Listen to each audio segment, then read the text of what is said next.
अब है जनता की बारी। निकाय चुनाव के पहले चरण के लिए वोटिंग का काउंटडाउन शुरू हो चुका है। गुरुवार को सुबह 7 बजे से वोटिंग शुरू हो जाएगी। निकाय चुनाव के पहले चरण की यह वोटिंग होगी, जिसमें कुल मिलाकर 10 नगर निगमों में वोटिंग होनी है। पहले चरण की 10 सीट पर अब तक बीजेपी के मेयर रहे हैं। तो निकाय चुनाव के पहले चरण के प्रचार के लिए मुख्यमंत्री योगी आदित्यनाथ ने भी रिकॉर्ड जनसभाएं की हैं। 7 दिन में सीएम योगी ने 28 रैलियां और जनसभाएं की हैं। योगी के प्रचार के दौरान बेहतर कानून व्यवस्था पूरे प्रचार का मुद्दा रहा, तो वहीं अखिलेश और मायावती के भी अपने अपने दावे हैं। इस बार जनता उनका साथ देगी, ऐसा उन्हें भरोसा है। मुख्यमंत्री योगी ने पहले चरण के प्रचार के दौरान निकाय चुनाव में कानून व्यवस्था के मुद्दे को प्रमुखता से उठाया है। 2017 से पहले दंगे, कर्फ्यू, रंगदारी, गुंडा टैक्स, ये सबको याद दिलाया है। पिछले 6 साल में नो कर्फ्यू, नो दंगा, यूपी में सब कुछ चंगा वाला नारा दिया है। तो सवाल वही, साइकिल का खुलेगा खाता या बीजेपी दोहराएगी इतिहास? हाथी या हाथ, जनता देगी किसका साथ? शुरू करेंगे डिबेट, पहले ये रिपोर्ट।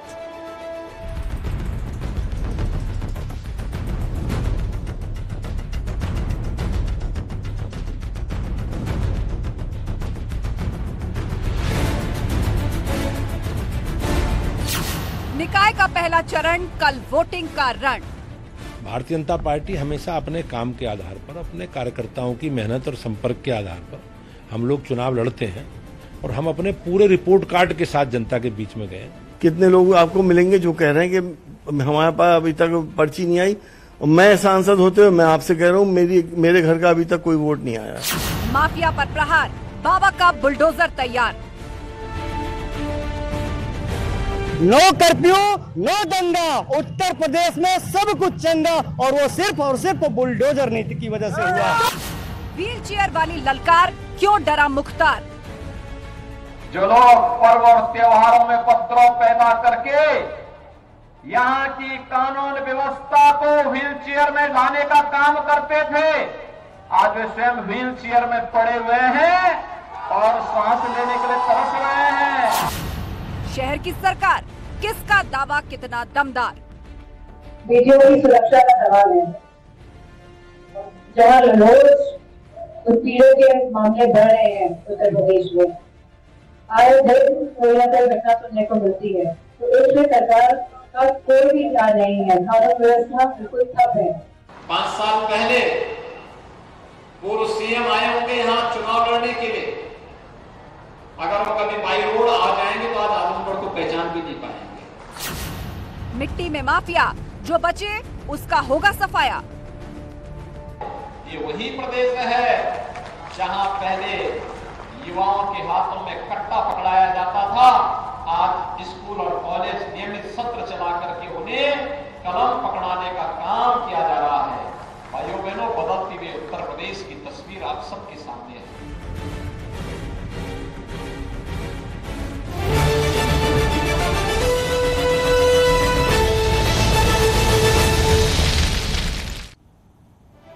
और अब वक्त है आज महाबहस के सवालों का। एक एक करके वो सवाल आपके सामने जो हम चर्चा के दौरान अपने तमाम पैनल से पूछेंगे। क्या निकाय में बीजेपी के प्रचार की रणनीति पड़ेगी विपक्ष पर भारी? जो मुद्दे बीजेपी उठा रही है वो क्या भारी पड़ेंगे विपक्ष पर? क्या पहले चरण के निगम की 10 सीट में बीएसपी एसपी का खाता खुलेगा, क्योंकि ये 10 सीटें अभी तक बीजेपी के पास हैं? शहर की सरकार के लिए किसका दावा कितना दमदार है इस बार? इन तमाम सवालों पर चर्चा के लिए पूरा गेस्ट पैनल भी हमारे साथ जुड़ चुका है। बीजेपी का पक्ष रखने के लिए हमारे साथ राजेश चौधरी जी हैं, अनुराग भदौरिया जी हमारे साथ जुड़ चुके हैं, समाजवादी पार्टी के प्रवक्ता। थोड़ी देर में कांग्रेस प्रवक्ता भी हमारे साथ होंगी, रोशनी जायसवाल। इसके अलावा विजय मिश्रा जी हैं हमारे साथ, बसपा के नेता मेहरुद्दीन रंगरेज जी भी जुड़ चुके हैं, मुस्लिम स्कॉलर। आप सभी पैनलिस्ट का बहुत बहुत स्वागत है। चर्चा की शुरुआत करते हैं। सबसे पहले सवाल अनुराग भदौरिया जी आपसे। कल वोटिंग का दिन है, जिन 10 निगमों में कल वोट पड़ने हैं, 10 की 10 मेयर की सीटें बीजेपी की। सवाल यही है कि सपा बसपा, आप लोगों ने अपने मुद्दे उठाए, जीत का दावा आप भी कर रहे हैं, इस बार खाता खुलेगा क्या? तो लखनऊ वालों से कहूंगा, क्योंकि लखनऊ और जो मेयर उत्तर प्रदेश में लड़ रहे हैं, क्योंकि विकास अगर किसी ने शहर का किया है तो समाजवादी ने किया है। लखनऊ में देखिए, आज मेट्रो लखनऊ में चल रही है तो समाजवादी की देन है। आज आईपीएल मैचेस हो रहे हैं लखनऊ के अंदर में तो भी समाजवादी की देन है। यहाँ 100 डायल बनाया समाजवादी ने, 1090 वाला बनाया समाजवादी ने, लैपटॉप दिए हैं तो समाजवादियों ने, अगर मेडिकल कॉलेजेस अगर शहर में अच्छे बनाए हैं तो समाजवादियों ने बनाए हैं। 1090 मेहनत सुरक्षा के लिए बनाया तो समाजवादियों ने बनाया। अगर रिवर फ्रंट आप देखेंगे तो समाजवादियों ने बनाया, समाजवादियों ने विकास का काम किया है और हम चाहेंगे आप उनके विकास को देखते हुए समाजवादी पार्टी को जिताएं। आपने वो तमाम बातें गिनवाई जिनके आधार पर आपने कहा कि आपने कौन कौन से काम किया और इस आधार पर जनता आपको वोट दे। राजेश चौधरी जी, इस बार माफियाओं का मुद्दा बहुत चरम पर रहा। पूरे चुनाव प्रचार को आप उठा करके देखिए तो इसको प्रमुखता से आप लोगों ने उठाया है। क्या लग रहा है कि निगम जैसे चुनावों में इस मुद्दे पर विचार करेगी जनता? अब कुछ ही घंटे रह गए हैं वोटिंग में। देखिए, जान है तो जहान है, वरना दुनिया वीरान है। जब जान ही सुरक्षित नहीं होगी तो क्या मकान, क्या गाड़ी, क्या बैंक बैलेंस, क्या व्यापारिक प्रतिष्ठान क्या करेगा? तो जनता बहुत बखूबी जानती है इस बात को। हम सुरक्षित भारतीय जनता पार्टी के शासन में, और भारतीय जनता पार्टी का शासन ही और निकाय में रहेगा तो ठीक प्रकार से सफाई व्यवस्था होगी, विकास होगा, विद्युत व्यवस्था होगी और बहुत छोटे छोटे काम जो लोगों के रहते नगर निगम से, नगर पालिका परिषद से, वो सब काम होंगे। पूरा चेन है विकास की, ट्रिपल इंजन की सरकार काम करेगी। चलिए, आप लोग ट्रिपल इंजन के लिए जोर आजमाइश कर रहे हैं, इसलिए अपने अपने मुद्दे उठा रहे हैं। रुक करते हैं विजय मिश्रा जी का, बसपा प्रवक्ता हमारे बीच में। 10 की 10 सीटें जिन पर कल निगमों में वोट पड़ने हैं विजय जी, वो सभी भाजपा के पास थी। इस बार खाता खुलेगा क्या आपका? इस बार हम चुनाव जीतेंगे और 10 की 10 अगर भाजपा के पास थी तो इतनी जनसभाएं योगी जी को ना करनी पड़ती। और रही बात अपराध खत्म करने की, ये अपराध नहीं खत्म हो रहा है, ये गैंगवार हो रहा है। योगी जी के साथ जो है वो सुरक्षित हैं, जो योगी जी के विरोधी हैं उनके साथ कानून का राज चलाया जा रहा है। ये अपराध को खत्म नहीं कर रहे हैं, ये केवल एक गैंगवार की में कि क्या मुख्तार अंसारी और अतीक अहमद के ऊपर शिकंजा कसने पूरा उत्तर प्रदेश अपराध मुक्त हो जाएगा? अरे अपराध खत्म करना है तो सबको लीजिए ना, अपराधी केवल ये। ठीक है विजय मिश्रा जी, मिल रहा। आपने चुनाव से कुछ घंटे पहले मुख्तार अंसारी और अतीक अहमद का नाम ले दिया और थोड़ी देर बाद आप ये कहेंगे जो आप हर बार शो में आकर कहते हैं कि हिंदू मुस्लिम की राजनीति हो रही है। कौन कर रहा है, ये बड़ा सवाल है। मेहरुद्दीन रंगरेज जी हमारे बीच में है। मेहरुद्दीन रंगरेज जी, इस बार पसमानदा प्लान का पूरी तरह से 24 के हिसाब से लिटमस टेस्ट करने जा रही है बीजेपी। उसका साफ मानना है कि बीते उपचुनाव में जो जीत मिली है, मुसलमानों का आर्थिक तंगी से जूझ रहा हिस्सा उसको वोट देता है। योजनाओं का फायदा मिला है, इस बार भी पसमानदा प्लान की टेस्टिंग हो जाएगी 24 के लिए। देखिए, पसमानदाओं को कुछ नहीं मिला, ना ही नीतियां जो बनाई गई यूपी की उनसे कोई फायदा हुआ। बुलडोजर की कार्रवाई एक धर्म विशेष के खिलाफ की गई और जो दंगे की बात कर रहे, 30,000 से ज्यादा दंगे और बलबे के केस जो है यूपी में दर्ज हुए और एनसीआरपीटी की एक रिपोर्ट है जो कि ये बताती है कि कितने दंगे वहां पर हुए। दूसरी बात ये आई चुनाव में अगर उनके पास इतने, जब डबल इंजन की सरकार है तो उन्हें ट्रिपल इंजन की सरकार की क्या जरूरत पड़नी पड़ेगी, इसका देखना पड़ेगा। ये कैसे चुनाव जीतने के लिए कैसे साम दाम दंड भेद अपनाते हैं। अच्छा। उस छोटे छोटे चुनाव में योगी जी को इतनी सारी जनसभाएं करनी पड़ रही है, तो ये सारी चीजें दर्शाती है कि यही बात आपको परेशान कर रही है। यही बात विजय मिश्रा जी कह रहे थे कि छोटे चुनाव में इतनी सारी जनसभाएं करने की क्या जरूरत है। अब चर्चा को विस्तार देते हैं। तो अनुराग जी, सवाल पहले आपसे यही, चाहे बसपा हो या सपा हो, आपकी पार्टी का शीर्ष नेतृत्व इस तरह से चुनाव में एक्टिव नजर नहीं आया जितना कि भाजपा का नजर आया राज्य स्तर पर। बेशक आप लोग इसको इस तरह से कहें कि छोटे चुनाव में इतनी जनसभाएं करने की क्या जरूरत है, लेकिन जब नतीजे आते हैं तो फिर कारण खंगालने पड़ते हैं। क्या है कि समाजवादी अपने काम पे जो समाजवादी विकास की बात करती है उस पर समाजवादी वोट मांगते हैं। हमने आपको सीधा सा बोला कि हमने क्या क्या काम किया और जो हमने विकास किया उसके नाम पे हमने वोट मांगा है। अब सवाल ये उठता है कि जिस तरह की समस्याएं है कि नालियां बजबजा रही हैं, कूड़ेदान कह रहे उफान मार रहे हैं, छुट्टा जानवर घूम रहे हैं, तार झूल रहे हैं, किस तरह का आप देखिए व्यवस्थाएं हैं यहाँ पे शहर के अंदर में। तो आपने शहर को स्मार्ट सिटी बनाने की बात की थी, तो क्या आपने उत्तर प्रदेश में स्मार्ट सिटी बनाई? स्मार्ट सिटी तो आपने नहीं बनाई। अगर स्मार्ट सिटी बनाई होती तो तार तो नहीं झूल रहे होते। अगर तार झूल रहे हैं तो फिर कहीं तो कुछ वजह है, कूड़े अगर पहले पड़े कहीं तो वजह है, आज जानवर छुट्टा घूम रहे हैं। तो आप इस पे चर्चा क्यों नहीं करना चाहते? आप स्कूल बनाने की बात क्यों नहीं करते शहर के अंदर में? शहर के अंदर में आप क्यों नहीं बात करते कि हम रोड बना देंगे, गड्ढा मुक्त कर देंगे शहर को? आप इस पे बात क्यों नहीं करते? अनुराग जी, बात करने में क्या दिक्कत? कहा यह जा रहा है कि आप लोग माफिया के मुद्दे पर बात नहीं करना चाहते, वहां कुछ बोलते नहीं बन रहा, इसीलिए आप ये सारी बातें करते हैं। इन सारे मुद्दों का जिक्र आपने उपचुनाव से लेकर विधानसभा से लेकर उससे पहले के लोकसभा चुनाव में भी कर दिया। देखिए, सवाल यह है कि अभी निकाय का चुनाव कर और हम लोग 1.5 महीने से इसी पे बहस कर रहे हैं। भारतीय जनता पार्टी मुद्दों पे चर्चा नहीं करना चाह रही है। कल का चुनाव हो जाएगा, फिर आप बहस कीजिएगा मुझसे। हम तो लगातार बहस कर रहे थे ना, लेकिन भारतीय जनता पार्टी ने चूंकि शहर में कोई विकास नहीं किया है, इसलिए विकास के मुद्दे पे नहीं आना चाहती है वो। ठीक है, इसका जवाब हम राजेश चौधरी जी से लेंगे। ठीक है अनुराग जी, हटाने की कोशिश कर रही है। ठीक है, इसका जवाब राजेश चौधरी जी से लेंगे। आपने कौन सा पार्क बनाया बताइए आप। ठीक है, ठीक है। इस बीच कांग्रेस की प्रवक्ता भी हमारे बीच में जुड़ गई। ठीक है अनुराग जी, इसका जवाब हम लेंगे। कांग्रेस की प्रवक्ता भी हमारे बीच में जुड़ गई है, रोशनी जायसवाल ने हमें ज्वाइन किया है। रोशनी जी, अब कुछ ही घंटे बचे हैं, फर्स्ट फेज की पोलिंग होनी है कल सुबह 7 बजे से, और बड़ा सवाल यही है कि बीजेपी ने अपना बेस्ट शॉट खेल दिया है, मतलब बार बार माफियाओं पर कार्रवाई का जिक्र। आज भी एक रैली में मुख्यमंत्री कह रहे थे कि अब कानून व्यवस्था व्हील चेयर पर नहीं है, लेकिन अब माफिया व्हील चेयर पर आ गए हैं।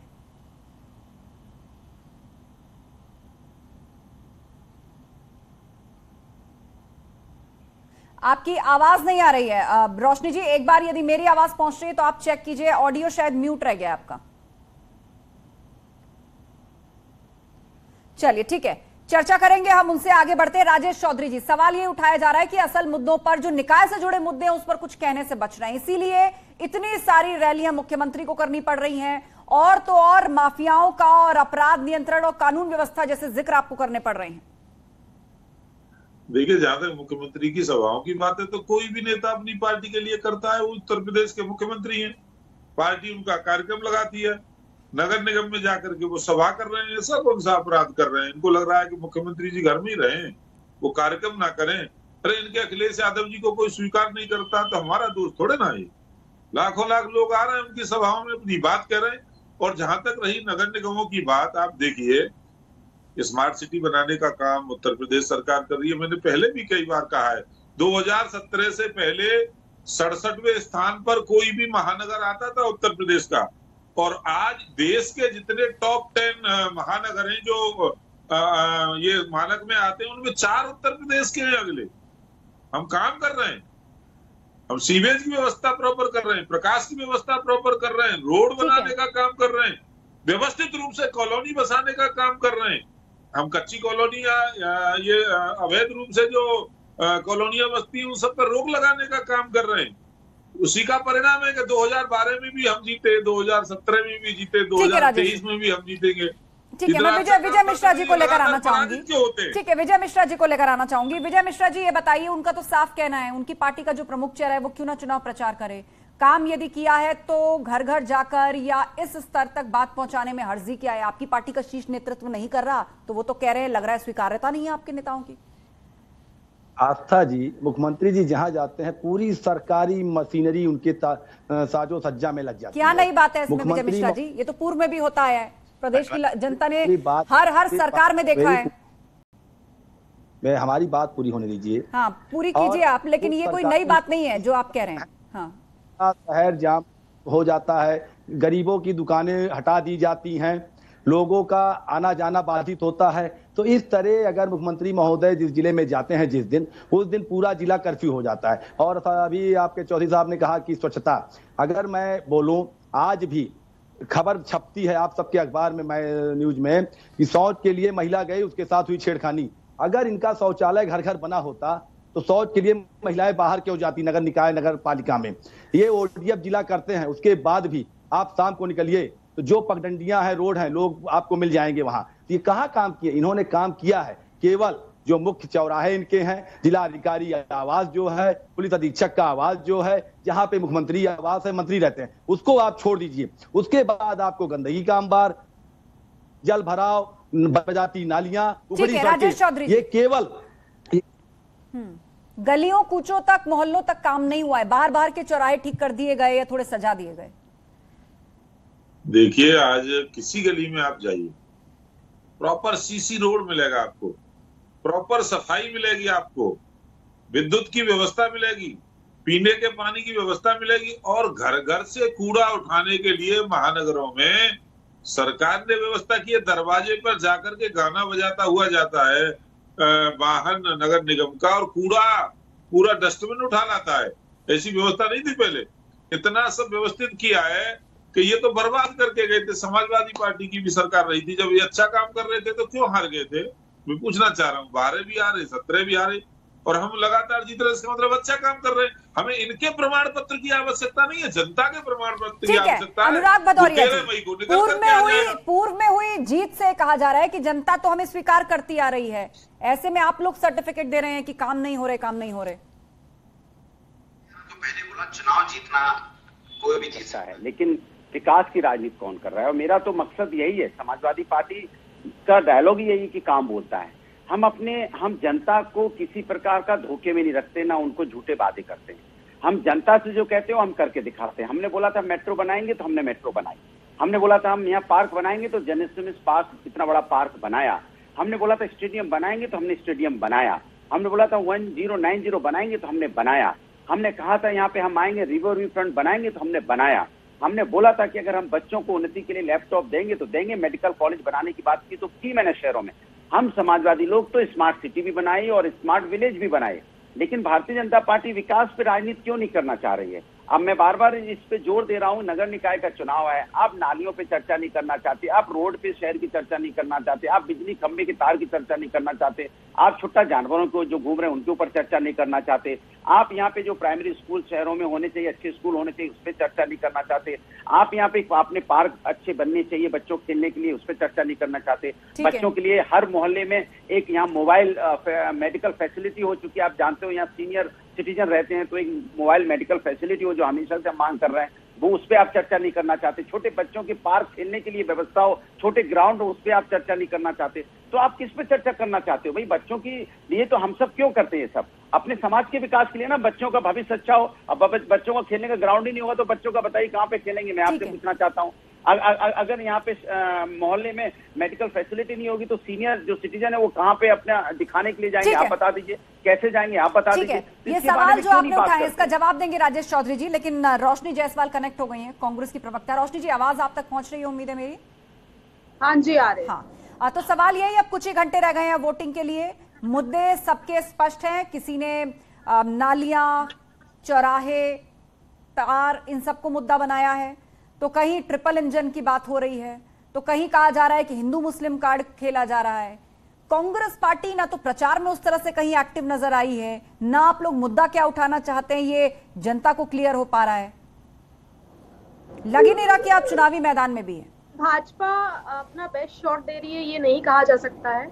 कहीं ना कहीं भाजपा ने जो कार्य करना चाहिए था वो भाजपा ने किया नहीं है। वो भाजपा अभी तक हिंदू मुस्लिम पाकिस्तान के नाम पर वोट नगर निगम चुनाव में भी मांगेगी, ये पॉसिबल नहीं है।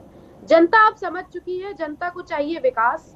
विकास की बातें भारतीय जनता पार्टी का कोई भी नेता दूर दूर तक नहीं करता है। आज तक किसी भारतीय जनता पार्टी के नेता, मंत्री, विधायक को नौकरी, शिक्षा, रोजगार की बातें करते हुए, महंगाई की बातें करते हुए किसी ने नहीं देखा है। वो सिर्फ और सिर्फ बात करते हैं हिंदू मुस्लिम पाकिस्तान, माफियागिरी। इससे देश नहीं चलता है, देश चलता है विकास से, और विकास भारतीय जनता पार्टी से कोसों दूर है। ये कहती है सबका साथ सबका विकास, तो ये सबका साथ सबका विकास नहीं, सबका साथ सबका सत्यानाश हो रहा है। ठीक है, हर शहर में, उत्तर प्रदेश के हर शहर में छुट्टा जानवरों की सबसे बड़ी समस्या है। मैं जहां जहां प्रचार करने गई हूं तो मैं हाथ हिलाते समय लोग कम, इंसान कम, बंदर ज्यादा दिख रहे थे, सांड ज्यादा दिख रहे थे, गाय ज्यादा दिख रहे थे, कुत्ते ज्यादा दिख रहे थे। तो इन सब चीजों पर विकास नहीं हुआ है। हर जगह गंदगी, हर जगह नाले। ठीक है, राजेश चौधरी जी इसका जवाब देना चाह रहे हैं। राजेश चौधरी जी, कांग्रेस पार्टी प्रचार में गई तो इंसानों से ज्यादा उसको बंदर और आवारा पशु नजर आए। देखिए, कहाँ इनको आवारा पशु नजर आए तो ये जानती होंगी, पर ये बड़ा एक जबरदस्त आरोप इन्होंने लगाया कि हम लोग हिंदू, पाकिस्तान, मुस्लिम ये सब करते हैं। मैं मैडम से पूछना चाहता हूँ, किसी एक भारतीय जनता पार्टी के नेता का, किसी सभा का एक बयान तो दिखाइए जहां उन्होंने पाकिस्तान के बारे में नगर निगम को वोट जा करके मांगा हो। इस डिबेट को देख रहे हैं, मैं सबसे पूछना चाहती हूँ कि सबकी अंतरात्मा अच्छा, कांग्रेस को भारतीय जनता पार्टी गंभीरता से नहीं लेती है, हम इनको गंभीरता से नहीं लेते। ये अस्तित्वहीन पार्टी है, ये समाप्त पार्टी है, ये सजा याफ्ता मुजरिम की पार्टी है। इसको क्या गंभीरता से लेनी है? समाप्त है और भाई ये तो ये सजा याफ्ता। अच्छा, जमानत पे पहले थे, थोड़ा कम करिए। जिस दोनों माँ बेटा पहले ही जमानत पे थे, तो इनसे उलझना बेकार है, बहस करनी है। चलिए तो ठीक है, ऐसे उस आप पार्टी लोग से आपस करिए में तो मत उलझिए, आप लोग आपस में मत उलझिए। और अब वोटिंग में कुछ ही घंटे बाकी रह गए हैं, चुनाव प्रचार सब पार्टियां अपने अपने तरीके से कर रही हैं। मेरा सवाल रोशनी जी आपसे यही था कि कांग्रेस पार्टी में वो जोश, वो उत्साह नजर नहीं आता, पता ही नहीं चला कि आप कहां प्रचार कर रहे हैं साइलेंट तौर से। सपा अपने मुद्दे उठा रही है, टीवी डिबेट्स में उनके प्रवक्ता आते हैं, उनके अपने मुद्दे हैं, उनके अपने आरोप हैं, वो लगाते हैं।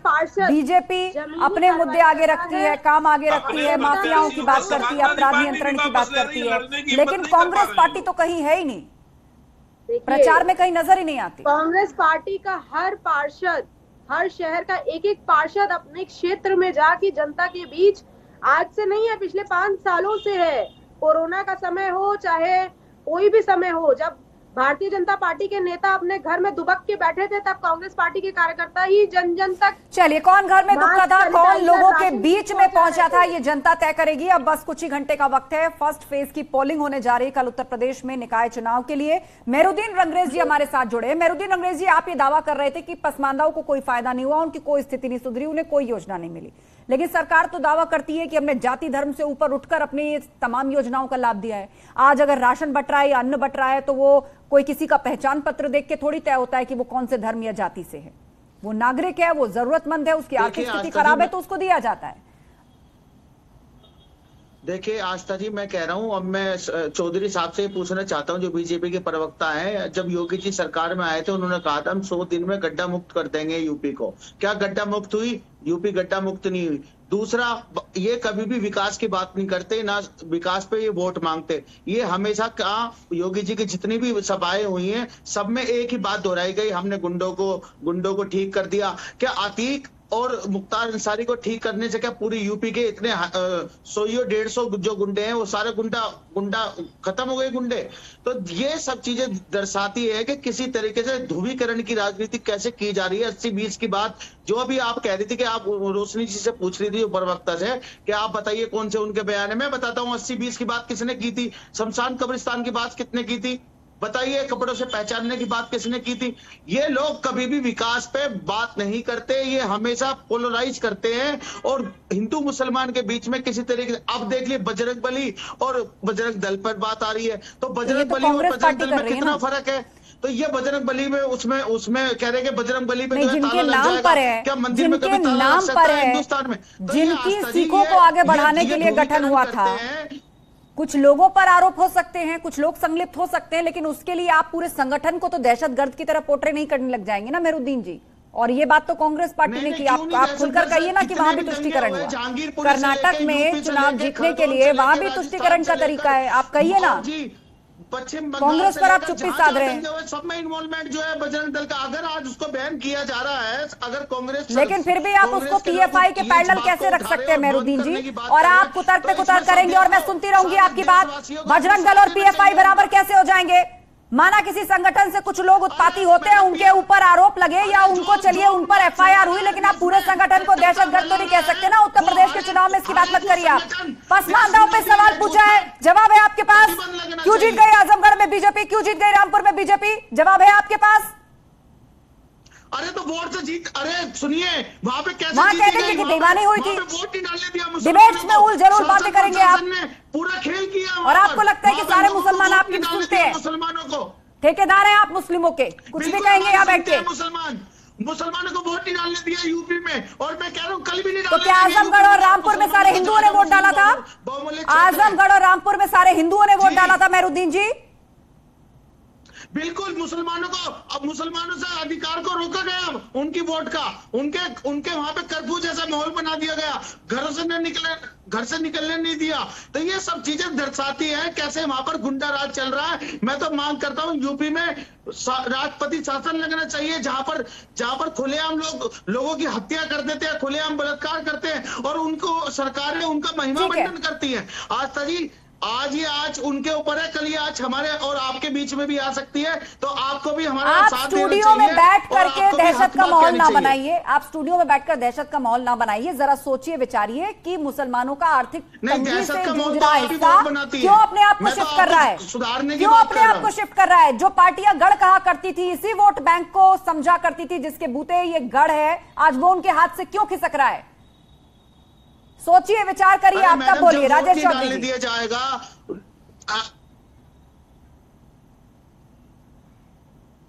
राजेश मैं चौधरी इनसे पूछना चाहता हूँ, कितने ही ये शांति के दूत हैं, तो इनकी देश में आबादी है 14% और अपराध में हिस्सेदारी है 38%। जालीदार टोपी पहनकर, छोटे भाई का पजामा, बड़े भाई का कुर्ता पहनकर इनको गुंडागर्दी करने का, अपराध करने का लाइसेंस दे दें, ये चाहते हैं ये। अरे अपने समाज को क्यों समझा के नहीं रखते? लेकिन निजी टिप्पणी मत करिए, पैदा होता है वहाँ, निजी टिप्पणी मत करिए राजेश चौधरी जी, बात रखिए ऐसी निजी टिप्पणी मत करिए। वहाँ क्यों किसी के पहनावे पे इस तरह की बात करना व्यर्थ है। अपनी बात आप रखिए, लेकिन इस तरह की बातें मत करिए। आज पहलवान बैठे हैं वहाँ पर, पहलवान बैठे जंतर मंतर पर, उनका शोषण। अब आप लोग इस तरह की बात करेंगे तो डिबेट कहाँ से कहाँ चली जाएगी। आपको 14% पर बात करनी है, आप अपनी बात रखिए। 14% पर बात ये रंगरेज साहब भी कर रहे हैं, वो भी रख रहे हैं, लेकिन आप निजी मत होइए। आप सरकारी संपत्तियों को जलाने का काम करोगे तो ड्रेस की भी बात होगी, टोपी की भी बात होगी, क्यों नहीं होगी? आप करते हैं संपत्ति को जलाने का काम, आप छीनने का काम करते हो। अरे भाई, लखनऊ के अंदर सीए के दंगे हुए, किसके फोटो लगे थे? लोगों को बचाने का। लखनऊ के अंदर सीए के दंगे हुए, किसके फोटो लगे थे भाई, जरा बताओ ना। एक भी हिंदू था उसमें, मुसलमान ही क्यों थे? बड़ा दर्द होता है जब किसी अपराधी के खिलाफ और वो मुसलमान अपराधी हो, तो बड़ा दर्द होता है, बहुत दिक्कत आपको होती है। उन्हें कानून की शिक्षा दीजिए, उन्हें पढ़े लिखा करके अच्छे देश के नागरिक, देशभक्त बनाओ ना। क्यों पाकिस्तान जीतने पर पटाखे चलाने का काम करते हैं? क्यों पाकिस्तान जिंदाबाद करने का काम करते हैं? यदि ऐसा करेंगे, ठीक है, शांत हो जाइए, झेलना पड़ेगा ये पब्लिक। शांत हो जाइए आप, अनुराग भदौरिया जी, शांत हो जाइए आप सभी। नहीं, एक वक्त में मत बोलिए। रोशनी जी, आप भी पाकिस्तान की बात कर रही हैं, मेहरुद्दीन रंगरेज जी भी 80-20 पाकिस्तान और किस किस का जिक्र कर गए। ठीक है, अनुराग जी। इसके मतलब आपको हमारी तारीफ थी कि हमने तो विकास की बात की, लेकिन भारतीय जनता पार्टी देखिए विकास के नाम पे व्यक्तिगत हमले पे चलेगी। डिबेट को कहां से कहां ले गई, कैसे उसने धर्म का चोला पहना दिया। हमें नहीं चाहिए प्रभु, हमें विकास चाहिए। हम विकास की राजनीति करने वाले लोग हैं। आपको मुबारक इस तरह की राजनीति। हम ये राजनीति नहीं करना चाहते कि किसी के हम पहनावे के बारे में बोलें, किसी के हम कल्चर के बारे में बोलें, किसी के हम संस्कृति के बारे में बोलें। हमारे हिंदुस्तानी संस्कार ऐसे नहीं है। हिंदुस्तान के संस्कार ऐसे हैं कि संविधान न्यायपालिका को मानने वाले हैं। आपको जनता ने चुना है, जनता ने आपको सत्ता में बैठाया है। अच्छा ठीक है, अनुराग जी मेरी एक बात का जवाब दीजिए। बात बताइए कि आप जनता। ठीक है, अनुराग जी मेरी एक बात का जवाब दीजिए। आज जो है एसटी हसन साहब कह रहे थे कि उनके घर में पर्ची नहीं पहुंची, और भी कह रहे थे मेरे बहुत सारे मुस्लिम मित्र हैं या बहुत सारे ऐसी मुस्लिम आबादी है जहां पर पर्ची नहीं पहुंची। अब इसको क्या समझा जाए वोटिंग से कुछ घंटे तो आपसे अनुरोध है कि सरकार को आपके माध्यम से आप भी अनुरोध कर दीजिए कि उनकी पर्ची रात तक पहुंच जाए। भाई वोट डालने का अधिकार है, नहीं पहुंची तो पहुंचवा दीजिए, प्रशासन से रिक्वेस्ट कर लीजिए। हम भी कर रहे हैं, आप भी कर लीजिए लगे राजेश चौधरी जी कि भाई हिंदुस्तानी होने के नाते सबकी पर्ची घर में पहुंच जाए। इसमें निर्वाचन आयोग का काम है पर्चियां बंटवाना, पूरा मॉनिटरिंग कर रहा है, एक पर्यवेक्षक हर जगह लगाया हुआ है। और वो स्वायत्त शासकीय संस्था है, आपको निर्वाचन आयोग पे भरोसा करना चाहिए। जहां पर्ची मान लो किसी कारण नहीं पहुंची होगी तो अभी रात तक पहुंच जाएगी, सुबह तक पहुंच जाएगी, कोई बड़ी बात नहीं है इसमें।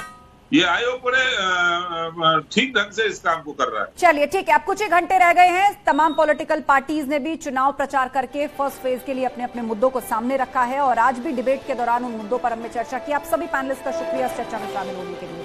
तो आप भी अगर महाबहस पर कुछ कहना चाहते हैं, अपने आसपास से जुड़े हुए किसी विषय को उठाना चाहते हैं या किसी पैनलिस्ट तक अपनी कोई बात पहुंचाना चाहते हैं, # महाबहस पर आप ट्वीट कर सकते हैं। आपके आसपास यदि कोई घटना हो रही है या किसी मुद्दे पर आपकी राय है तो # महाबहस पर आप ट्वीट कर सकते हैं। बहरहाल अब उत्तर प्रदेश में निकाय चुनावों के लिए बहुत कम वक्त बचा है। कुछ घंटों बाद यानी कल के दिन सुबह 7 बजे से वोटिंग है, और पहले फेज में जो प्रचार के मुद्दे हैं उसमें बीजेपी ने सबसे आगे माफियाओं पर कार्रवाई और सख्त कानून व्यवस्था को रखा है। तो दूसरी तरफ विपक्ष इसे इस तरीके से जनता के सामने रख रहा है कि देखिए सफाई पर बात नहीं करना चाहते, सड़कों पर बात नहीं करना चाहते, इसीलिए कानून व्यवस्था का जिक्र बार बार हो रहा है। लेकिन सरकार का मत स्पष्ट है कि जान है तो जहान है। उसके बाद ट्रिपल इंजन की सरकार यदि जनता बनवाएगी तो तमाम वादे और दावे पूरे किए जाएंगे। महाबहस में इतना ही। खबरों का सिलसिला जारी है, आप जुड़े रहिए हमारे साथ। आप देख रहे हैं न्यूज़ 18 उत्तर प्रदेश उत्तराखंड।